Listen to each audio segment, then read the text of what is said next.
Did you know that one of the best ministry teams in the Bible was also a married couple? And no, it wasn't just a one-off team. They were an ordinary couple who did extraordinary things for the kingdom. Their names were Priscilla and Aquila. And here are 9 facts about their amazing married ministry. We don't know much about their story, but what we do know is that they worked very closely together in ministry.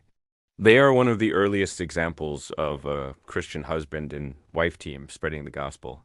Number one, they were a married ministry team.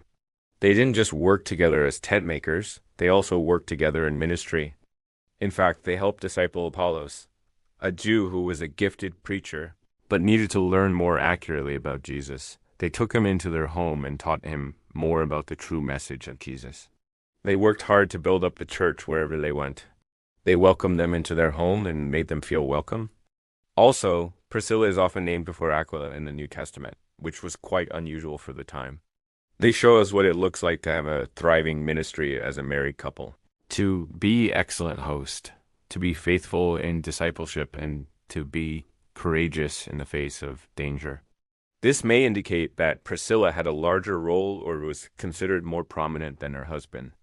They were believers in Christ who had originally come from Rome, but had to leave the city because Emperor Claudius expelled the Jews. It wasn't just a job for them, it was their shared trade. So while in Corinth, Paul learned the trade of tent making from them. Number two, they were Jewish Christians. They opened their home to the church, whether it was in Rome, Corinth, or Ephesus, and people gathered in their home for worship and the Lord's Supper. No. 3, they were tent makers like Paul. Paul met them in Corinth, where they worked together as tent makers. They didn't just serve the Lord when it was convenient or comfortable. They served him no matter the cost.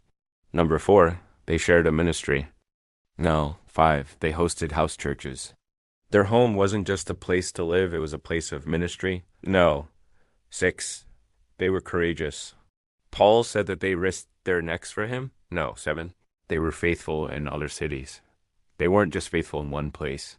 They served the Lord faithfully in many places. No. 8, they were hospitable.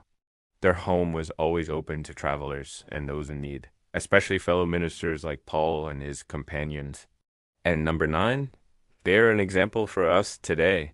So let us learn from Priscilla and Aquila and strive to be like them in our own marriages and ministries. Thank you for watching.